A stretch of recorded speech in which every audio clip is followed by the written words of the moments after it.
This is an autobiography telling the life of the author, who was a former criminal, having served time in Dover Borstal as a youth, who was converted from a sinful way of life and crime to follow Christ on the 16th of January 1970.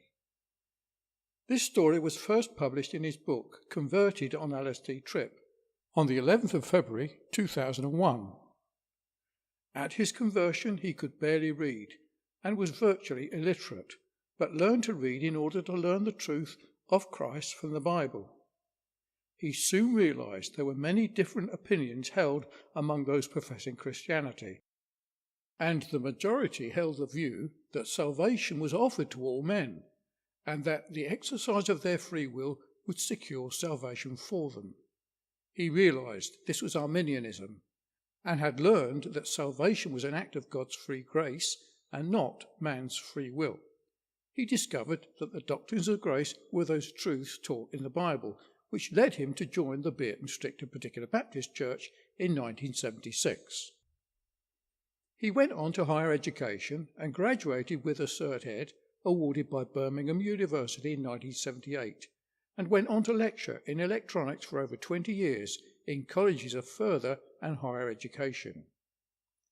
The Bierton Church became a Gospel Standard course on the 16th of January 1981, and he goes on and tells of his call by the Lord and being sent by the church to preach the gospel in 1982.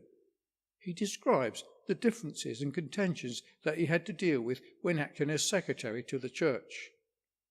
There were a range of doctrinal differences that he had to face, and he tells of his method of dealing with them.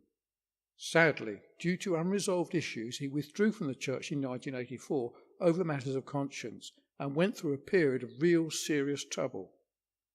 These matters he writes about in detail in his book, The Bierton Crisis, 1984.